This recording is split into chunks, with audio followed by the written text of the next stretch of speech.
the people. We the people.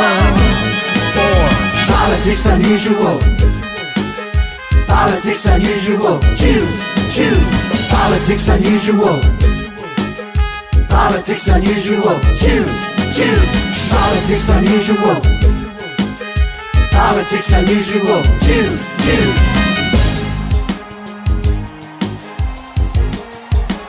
We the people.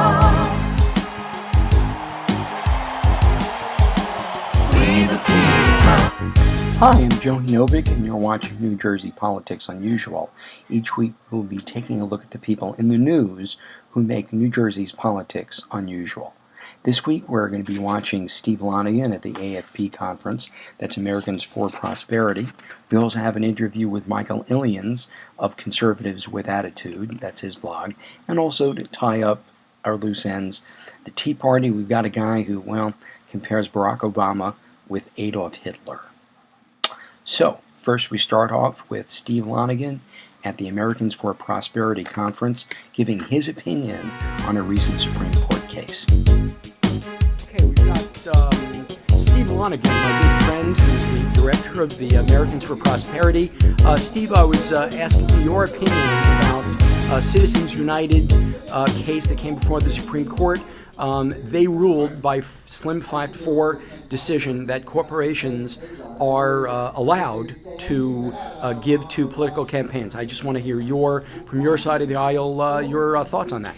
I think campaign finance should be a total free-for-all. I think Americans, unions, corporations, individuals should pour whatever amount of money they want, wherever they want, and there should be no campaign limits at all, and campaigns should just be good old-fashioned American brawls. And I'm tired of hearing groups whining that some other group has more money than them. The left doesn't have more than the right, and the tides will change and things will move, but at the end of the day, having a free total flow of cash is really the free market answer to democracy. And what you said about disclosure, you said right now the law says that they have to disclose money was given by X, Y, or Z. Well, there is a the public, the general public perception is that we should have full disclosure, and I have mixed feelings on that because a lot of people don't want to donate to campaigns because they're afraid of retribution. Sure. So disclosure actually has a downside, and that is people have said to me as an elected official, I'm afraid to give to you because I'm afraid of what they're going to do to me or my business. I think there's an argument that there should be no disclosure, and I actually lean that way. I think unlimited contributions and just total free flow of ideas. So a corporation, in a sense, has the same political right or First Amendment rights as you or I, as any other American citizen. I think a corporation is Americans. It's made up of people and shareholders and investors, and yes, they have the same rights. And here's the kicker question. If a corporation is wholly owned by a foreign entity, let's say they're owned by the Chinese, they're owned by the Japanese, they're owned by the Russians, and they're doing business in the United States, should that corporation, because under this ruling they do, should that corporation have the same rights as you or I to give to political campaigns? Do we have the right to give to their political campaigns? I think that's a good question. Do we I don't have know. the right to go into, say, a foreign country and invest in their campaigns? Do we send the CIA in? Do we go into other countries and influence their campaigns? Certainly, it needs to be a two-way street. Certainly, historically. So, and I personally, I got to tell you, I'm not afraid of some corporation coming in and duping the American voters. American voters are smart enough to know, hey, this campaign's being manipulated by some foreign power, and it's not going to happen. So I have a lot more confidence in the voters. That corporations have the exact same rights in an election as you and I do to give to the candidates of their choice. He also believes that foreign corporations have that same right, and he's not afraid that foreign corporations might be giving to an American candidate and determining the outcome of an election. Well, if nothing else, at least he's consistent in his conservatism and his libertarianism.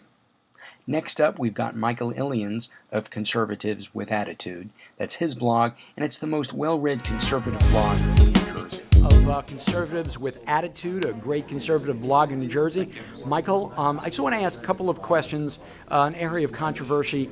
The Citizens United Supreme Court decision allowing corporations to give to political campaigns, 5-4, very close decision, but on ideological lines, 5-4. Conservatives leaned in the direction of allowing it. The more liberal judges opposed it. Just from the leading conservative in New Jersey on the blog, what do you think? Well, why it was decision was based on along party lines, so to speak, is there's this feeling in the country that large corporations support Republican efforts, and this was somehow going to hurt Democrats' cause in election time and getting the word out. So it fell along, but that's not true. If you look at the donations, they vary and they do come down the middle in terms of who corporations support. Sure. So I'm in favor of the decision, and I think that the limits on political donations should be overturned completely. The McCain-Feingold law should be overturned, and you should be allowed to give you money who you want anytime up until the election, and not be limited to restrictions of 30 days before an election. Can't run TV ads, and only issue advocacy groups can run issue-based ads.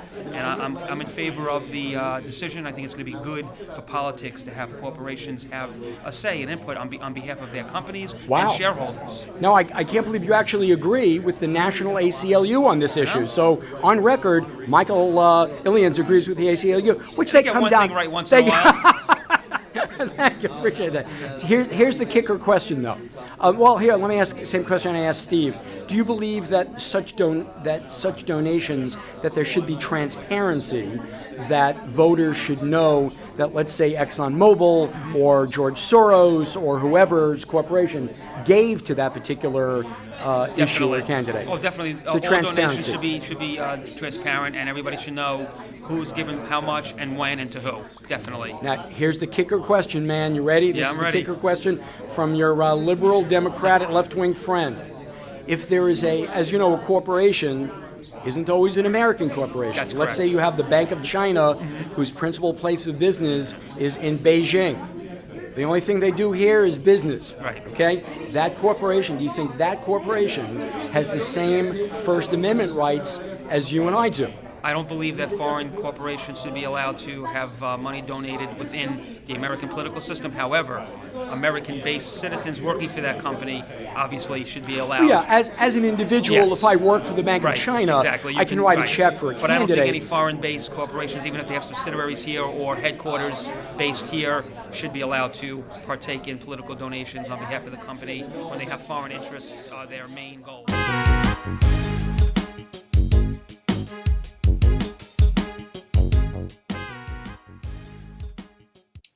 And we end off today with an interview with a Tea Party member who believes that Obama is like Hitler. Yes, He is like Hitler. Now, why? How is it? Give me 3 ways he's like Hitler. All right. One, he's an egomaniac. Okay. Who always thinks he's right. Right. Ignores any evidence to the contrary. Okay. Number 2. Secondly, he intimidates those who don't go along with him in an unconstitutional fashion. Okay. Number 3. Thirdly, the effect of the medical policy he is pushing down our throats will be mass death. Okay. Well, thank you very much. That was one of the Tea Party people sharing his opinion on Barack Obama and Adolf Hitler. Well, I want to thank you for being with us today. Come back next week and join us as we interview more people who make the politics of New Jersey very unusual. I'm Joey Novick, and thanks for being with us today.